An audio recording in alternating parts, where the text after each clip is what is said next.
Hi guys, this is Jackie, and today we are drawing one of my favorite rooms in my house, which is the dining room.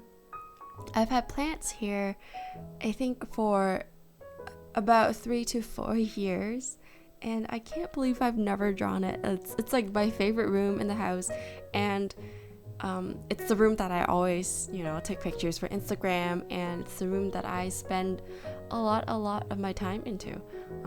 In the beginning, there was like one fiddle leaf and one other big plant, and then I'm like, nah, I collect a lot of smaller plants, so I kept bringing in more plant shelves, and so yeah, it's kind of, if you are not into plants, it kind of looks messy, but if you are, it's like heaven. Anyways, let's get to it. I guess today I can talk about the drawing a little. So this drawing, I chose my living room because it's like very detailed. There's a lot of things in it, and my purpose was to actually create make an illustration to turn it into a puzzle, because a lot of you have asked me in the past to make some of my illustrations into puzzles, and I personally really like puzzles as well. But I tried to make one of my existing one into a puzzle, and my husband was like, no, it's too simplistic and there's too much white space. It's just not fun for a puzzle. And you know what, I agree. Puzzles need to have very unique pieces. You don't want just like a huge patch of white or huge patch of green, and it's not fun. You're just fitting things into each other. So I started drawing this knowing that it's going to be very detailed. Every piece has its like own unique thing about it. Some pieces might have a face on it, some might be part of the fiddle leaf, some might have the shelf. But yeah, that's the whole purpose of this drawing. It's for a puzzle. And in terms of when this puzzle will come out, I have no idea. I mean, I just worked on the first thing, which is to draw it. I need to look for a manufacturer. I need to get some samples from the manufacturer. I need to design the packaging and go over this painting again to see if there are anything that looks weird in there. There's just so much that I need to do. I think I'm going to do a pre-order as well, just so I know what's the interest out there. So yeah, like creating a product is really fun at first. Like in the beginning, when your ideas are there and you're like, oh, I'm gonna make this into something, and you just go and design. I love the whole designing process. What's the hardest is finding a manufacturer that is easy to talk to, and they understand. They have a full design team who understands your vision. So yeah, all of that it's just, yeah, you just gotta deal with it. And sometimes my first manufacturer is good. Sometimes I go through maybe 2 or 3 to pick the best one. And yeah, I have to shell out money to pay for samples, but it's worth it at the end anyways, because you don't want to spend like thousands of dollars on products that you don't know what the quality is going to be like. And I find all my manufacturers through Alibaba. Yes, most of them are from China, so communication is a challenge. Some of them are way better at English, and they can communicate in full sentences, everything makes sense, but a lot of them actually don't. A lot of them even ask me if I speak Chinese, because my last name is Chinese, and unfortunately I don't, at their level anyways. I speak very casual Cantonese. So yeah, if that's something that you wonder about, how I create products and where do I get people to manufacture it, that's it. Like, you just find factories through Alibaba, and most of them are in China. Some of them are in surrounding Asia countries, but I think every factory that I've worked with is in China. And you know what, like, we all always have this weird connotation of like, oh, it's from China, it can't be good. No, it's not. There are wonderful people in China who does honest business, and they will try their best to make their customers the happiest person on earth. I've worked with a lot of manufacturers who are super nice people. They communicate very well. They're so kind, and they're so smart, and they know what I want my product to look like, and the final result is great.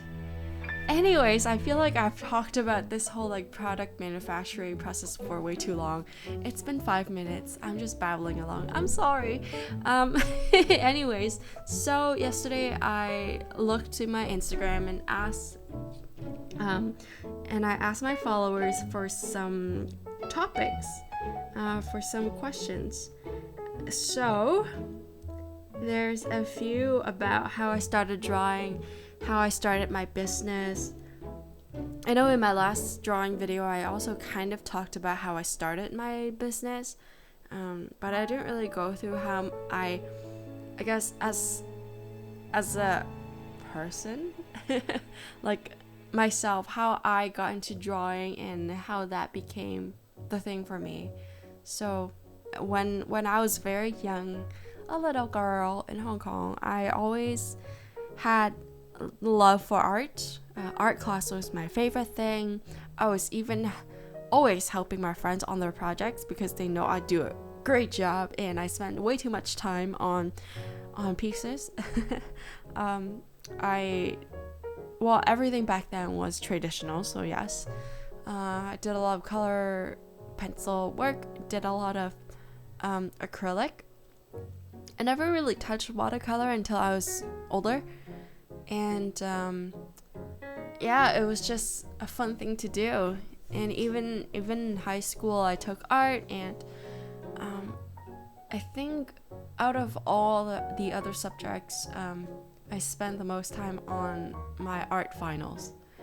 It's crazy. I don't have to, nobody has to, but I did anyways. And I stayed after school to finish my pieces. I went in early to finish my pieces. So that was kind of my love for art, which helped me look for a university program in graphic design. So back then I didn't actually know what graphic design was. I thought it has a word graphic. So I'm like, it must include drawing, right? And I was partly wrong, because graphic design had a lot more to do with understanding the project and the target audience, and you're designing something for this group of people. So it's not just I'm looking at something and I want to make it pretty. It's making it functional, also of course pretty, but I think function is more important.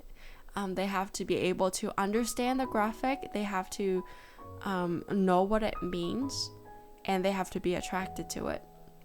So that's kind of the gist of graphic design, which you know what, I absolutely loved it. My university program, I went to YSDN, York Sheridan Design, Bachelor of Design. I don't think that program exists anymore. They kind of separate themselves between York and Sheridan College. So now I think there's like 2 programs. I don't know, but you know what? When I went, it was like the best program ever. I thought it was anyways.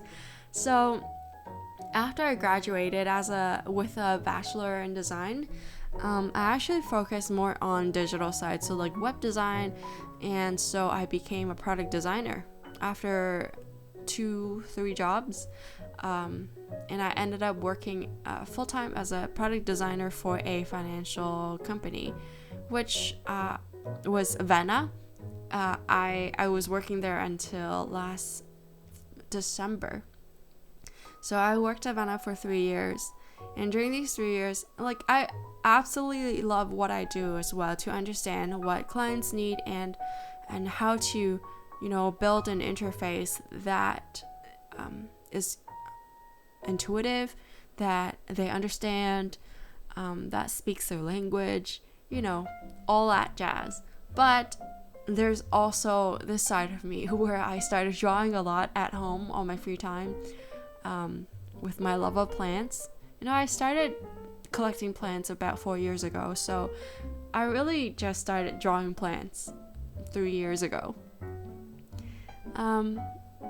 It's very interesting to me because if you just look for, plant drawings, if you search like, jungle drawings or any plant patterns, it's very easy to find artists who draws patterns or shapes that are like plants, but if you try to identify them, you don't know what they are. They kind of look like palm leaves, or they look like very generic leaves, but you can't say that, that's a philodendron gloriosum, that's a Hoya obovata. Like, you can't do that. So I tapped into that. I want to draw cute plants. They're still simplified, but I want to draw plants that you can actually identify, because that's kind of like the nerdy part of me. I collect plants and I want to know what they are. So that's kind of how I started drawing all these little cutesy plants, and you can say what they are, and people are like, it's like Pokemon. You kind of have to draw more and more and more, because there's just so many plants out there, and they're endless, and they're all so different. Now, obviously, there are some plants that I draw a lot more, like the Sansevieria, like a Stromonti, the Alocasia, and a Philodendron Brazil. I draw these a lot because I just know how they look like already, and they are very easy to fill up a page. But in this picture, I try to draw every single plant that I have in this corner.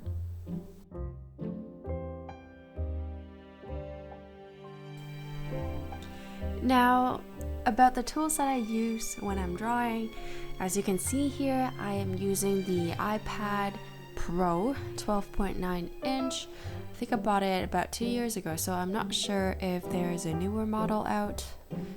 Well, this one has been working very well for me. And I draw with Procreate. What else? Yeah, so in this illustration, I'm only using 2 different brushes. They are both default brushes that comes with Procreate. One is called Dry Ink, and the other one, I'm not sure what it's called. I can't recall it from the top of my head, but it basically is a solid like line work kind of brush. So when you color it, I guess later in the video you'll see me using it for coloring, so that there's actually no texture showing through the different layers of colors. I also use obviously the Apple Pencil 2. I also bought a fun little skin for it, so it looks like a pencil. You don't need it. I find it kind of helps me grip onto the pencil a little bit, because the pencil is a little more narrow than I like it to be. So before having the grip, it would kind of slip off my hand, and having the grid helps. I don't know, it adds a little more to it, so the pen doesn't slip off my hand that easily. I also bought this drawing glove from Amazon. I think it was like $5. It helps you not to smudge the screen with your palm, like the side of your palm that touches the screen. And it's a lot smoother when you're drawing, because when I'm making long lines and when I need to glide across the screen, it reduces friction. I love it. So that's all my setup. I don't think there's anything else that you really need to get started. I did buy a bunch of different brushes just to try them out. I wouldn't say they're that great because I'm not doing very specific kind of drawings. I'm doing very simple ones, but there are brushes that are really good at mimicking like watercolor, or if you're doing brush lettering, then obviously you're gonna need different brushes. But for me, everything I have here is enough. Alright, let's go back to some of the questions I got through Instagram. So I covered what apps and the hardware that I use. Actually, aside from drawing on my iPad, I also use Photoshop, this other software called Sketch on my Mac to do some vector work. I don't use Illustrator because I'm so used to using Sketch, which is basically a software for product design. It's for web design. It's not as powerful as Illustrator, not at all, but I got used to it and I am able to draw vectors on it, so I keep using it. I can't change. I know Illustrator is a lot better, but I can't change. I'm also trying this other one called Infinity Designer to draw vectors on the iPad. Again, I think it would take me a while to get used to it, so I'm not using it as much as I really should because it has all the tools. I know it can produce a lot better stuff. It can help with my workflow when I'm drawing vector characters, but again, I'm not invested enough to use it that much. So, this is a fun question. What came first, love for plants or love for drawing? Definitely love for drawing. I was drawing all my life, and plants came into my life 4 years ago.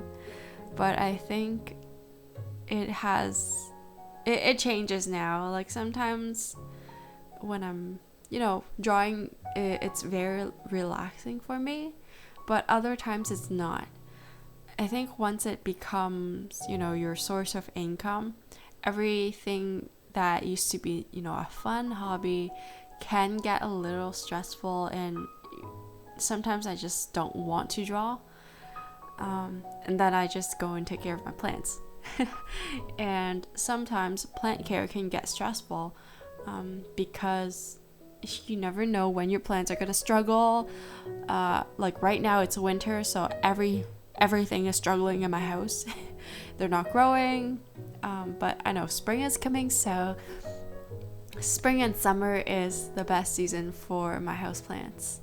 During spring and winter, not spring, fall and winter, it's just leaves dying after leaves, so it's a little sad, but there are times for everything. So another question, I guess. Propagation. What can I talk about propagation?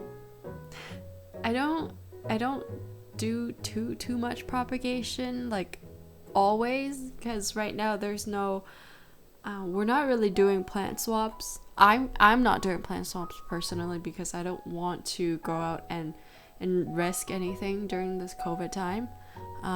But before COVID, I used to host plant swaps, so I would actually propagate so many plants year round, just so when the plant swap happens, I have a lot of plants to bring.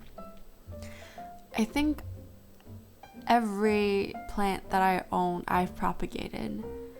Just because, after a year or two, you either need to repot them and size them up to a bigger pot with more soil because, the roots are everywhere, or you can just cut them back so they can stay small and things don't need to change. So I'm that. I always chop my plants back.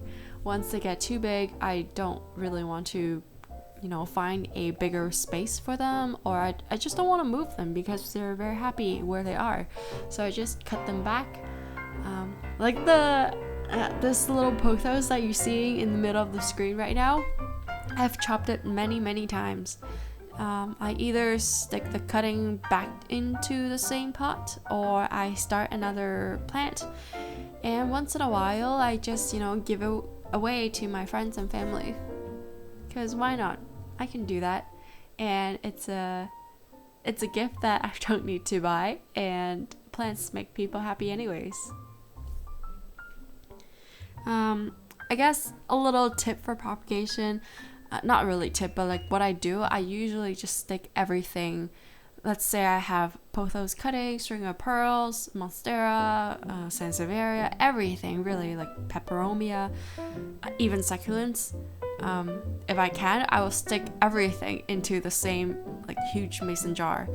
I have one mason jar that's like from those pickle jars. They're really big and they hold a lot. So I just fill it up with water and stick all the different cuttings into the same jar. And even though they all root at different times, I just check on them. Like whenever one of them has long enough roots, I'll pull it out and plant it with soil.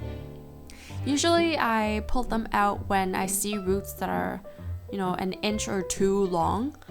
I don't want to wait too long because like in water it's just not the same. I do put fertilizer into the water, but I feel like a plant grows the best in soil. So yeah, and it helps it stand up anyways. So yeah, when the roots are 2 inches long, then I go ahead and plant that plant into soil. You might want to cover up the glass jar if you're using something that's see-through, like light can go through. You might want to cover it up so the roots don't actually get sunlight, because what happens is it gets kind of gross after a while. That like green stuff grows, and roots don't actually need sunlight. So if you want to keep the water clear and clean and stop algae from growing, then yeah, you can cover it up, or you can use glasses that are tinted with color. I guess I can what other questions are there? I think I'm gonna cut this whole part out, but I'm just talking because I feel like I need to keep talking. I don't know why. And if you guys are not bored of my voice yet, then thank you so much. Oh yeah, I absolutely loved drawing this part because it's basically my plant alphabet poster, but simplified, without faces, without the names, just the little pots and very simple leaves. I loved it so much. Okay, here's a pretty good question that I should answer for you guys, or even, for myself. What are your goals for your business? You know what? I have been asking myself that question this past month because it's January and it's a new year, and this is really the first month that I am completely self-employed, because I quit my 9-to-5 job because I quit my product design job last month. December 15th was my last day, so and then it was Christmas, so nobody was really working anyway. So this month is my first month being completely self-employed. And I know I need to plan out my business more. I need to know my goals and my vision. But I think it's also because I've been selling on Etsy and selling on my own shop for the past 2-ish years. And I see the growth. I see that what works and what doesn't, even though it was slower, like sometimes I would make new products and that would boost a little bit of growth. But you can't really force people to buy stuff if they don't like it, and I like different things than other people, right? Like so I think if you're starting out as a creative business, just go ahead and try things out. In the beginning it's a little hard to gauge what will sell well and how you can grow a business. Like in the beginning I was doing watercolor, and I was actually purchasing prints of my watercolor just so I can sell them, and the cost was really high. and I would buy them maybe like 5 at a time. So if I sell all 5, then I would buy more. And like that was sustainable, like because I was buying in such small quantity, but also there was like almost no profit because buying in small quantity is very expensive. But I think over time, as you kind of show the world your products, your work, you'll get reaction from people, you will get feedback from people. And even though sometimes the feedback is not what you want to hear, say you drew something that you're really, really proud of, but you get no reaction, I'd say, you know what, if you truly believe it, you will find people who like it. Maybe they're just not following you at that moment. But also, listen to the people who takes the time to give you feedback. Not everything you create and you're proud of is a good idea. So I think, yeah, listen and ask questions, ask for feedback, ask your friends and family, ask people who aren't even in your target group, you know. You want to branch out a little, you want to try all sorts of different things. And as an artist, I guess I'm always looking for my art style. I guess I'm always looking for new ideas. So it really takes a different kind of feedback, something that I've never thought about, to boost myself to go a new direction. And maybe that's how I find out, oh, I can actually turn something I drew into a puzzle. Like, that's not something that I thought would be popular, but this is an idea that I'm entertaining right now because I've heard over the years a lot of people ask me for puzzles. So yeah, I think my goal for my business really is just to keep pushing out new products this year and listen to, I guess, my followers to see what they want and what they like. I guess last year in September, I also started my Patreon. It's a way that I can, I guess, ship something worldwide. It's really hard for me to set up worldwide shipping that is cost effective on my shop because somebody can be buying like one sticker, or you know, they can buy something that's not a sticker, like an enamel pin, and then they can buy like 10 of them, and the shipping costs would really vary greatly.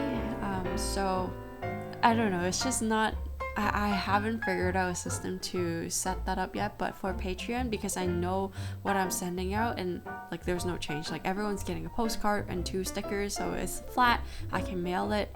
So that's kind of why I set up my Patreon, so that if you can't buy from my shop because it's international and it's too expensive, or I just don't ship to your country, then I can at least offer something smaller through Patreon. And it also gives me a reason to draw something, I guess, more detailed and nicer for like a postcard for my Patreon every single month. It keeps me in check, I guess. Okay, I feel like I haven't even talked about a business goal. You know what? I don't really have a business goal. I guess to financially support me and my husband, to pay the bills, really, and to continue drawing things that make people happy and is encouraging and is cute. I think the best feeling is when people tell me that my drawings are making their day, that they look forward to seeing my new drawings, my new posts on Instagram, because it puts a smile on their faces, and I just love that. I love that from my home on my iPad I can draw something that makes the world, maybe a very small part of the world, but at least makes someone else smile. I absolutely love that. And you know what?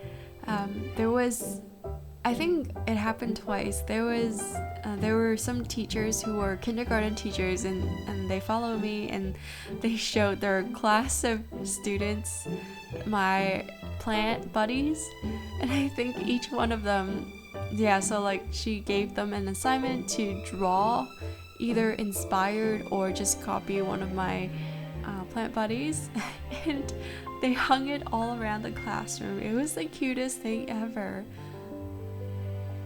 So I also get a lot of people sending me their artwork inspired by mine. I love these so much. So I think that's why I started, drawing and filming myself drawing on YouTube, so that you guys can see my process, even though it's not like a crazy process. It's just line work and coloring. But you know what? I like watching other artists draw anyway, so I think that's something that is, it should be interesting for other people. Okay, yeah. So at the end of the day, I can't really answer my business goal. It's just to keep drawing and pay my bills.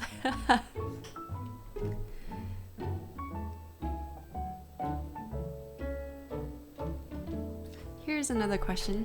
What medium do you prefer? Because of merchandise, do you find yourself doing digital more? I definitely like doing digital art a lot more, because I don't have to like set up and clean up. It's just turn on my iPad and turn the screen off, and that's it. And it's so portable. I can bring it everywhere. I can be on my couch, I can be on my desk, I don't know, after COVID I can go outside. And I don't know, I just got used to it. The fact that you can undo, and the fact that you can paint under layers, it's something that traditional art can't really do. Or you can, but it involves a lot more tools. So yeah, right now I'm doing a lot more digital art.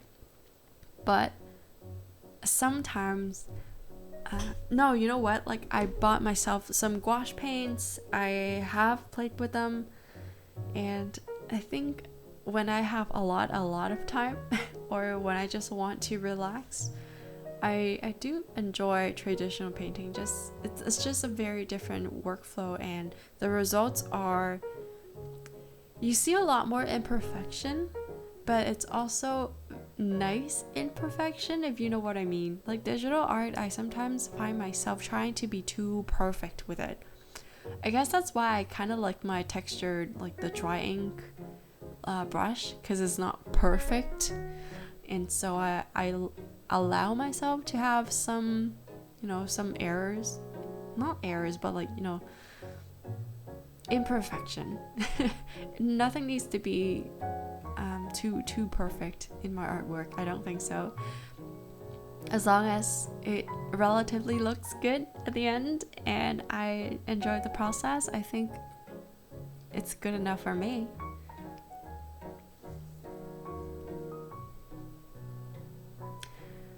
I would really like to know, for those of you who are watching my videos, or those of you who follow me, do you do art? Are you an artist?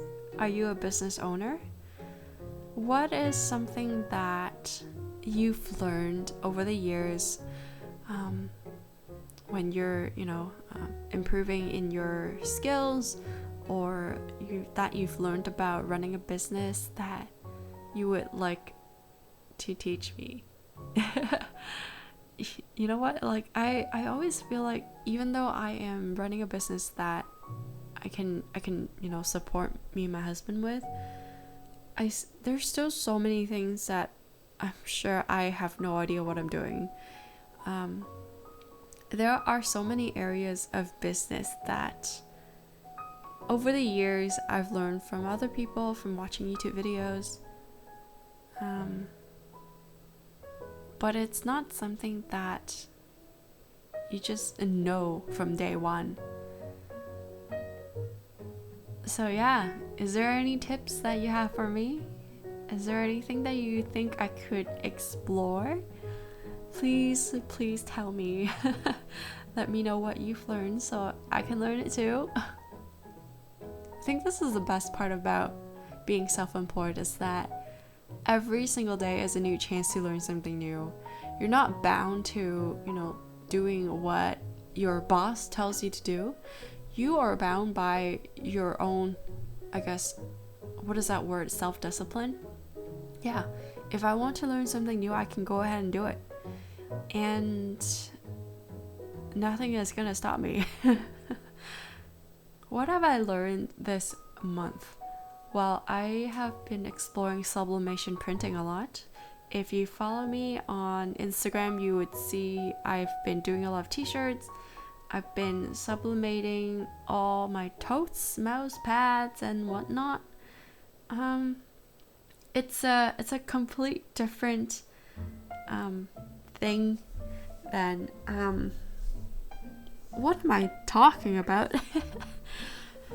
So, sublimation printing is basically using a different kind of ink in your printer. You print on special kind of paper and you transfer that ink onto a surface or something polyester fabric, and with your heat press, the ink kind of turns into a gas and kind of just flows into whatever substrate that you're using, and then it's kind of permanently there. So I can basically print on a lot of things on my own in my basement. So that's kind of why I looked into it, because I don't want to have to, look for a manufacturer every time I want to make something new. I want to be able to do it myself. And because I am doing it myself, I don't need to order like 100 of one thing. Because let's go back to the topic of manufacturing, shall we, Jackie? Yeah, I don't have to order in bulk. I can just do like 2, and if those 2 sells out, then I can make another 2. I kind of really like making the product on my own. Well, what I can, because I still have to purchase the blanks, like the blank t-shirts or the blank totes. I still have to purchase all of that myself from other sources, but I can put the image on them, and I can put different kinds of images every single day. I can just list a lot more things. So yeah, that's kind of something that I've been learning. It's not easy because to press the image on different kinds of items, it's different settings, and heat presses are, I don't know, they're not like, there's no presets like all t-shirts are 400 degrees and light pressure. There's no button for even light pressure. You just have to like turn a knob and know how light that pressure is. Like it's really like everything, you just have to test it out, and that's why I've been doing a lot of test prints, and I've also made a lot of mistakes. I've wasted a lot of t-shirts. I've wasted a lot of mouse pads, but I know that when I've done it well, then that's it. I can write it down, and now I can sublimate any kinds of images on whatever that worked. Okay, I'm just babbling on again. Thank you so much for listening to me talk to myself.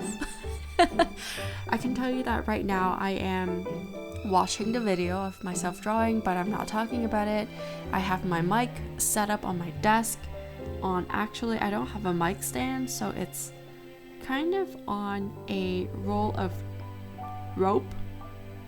It just works, and I have a pop filter. That's kind of my setup. Maybe I'll take a picture of it later. It's kind of low budget. It's not really low budget. I had this mic for like 10 years already, and it was expensive when I bought it. So, yeah, I don't really know what else I can talk about. Thank you so much for, I was gonna say tuning in, but it's YouTube, so you're watching my painting. yeah, thank you so much for supporting me, for watching my videos, for just telling me that you like my art. I cannot, like, I've never dreamed that this would be something this big. Subscribe to my channel if you like my content, and if you don't like my content, you're probably not watching anymore. Yeah, let me know if you have any questions for me. You can follow me on Instagram at Home by Faith. And I'm gonna stop talking about myself and let the music take you to the end of the video. Thank you so much. Bye, guys.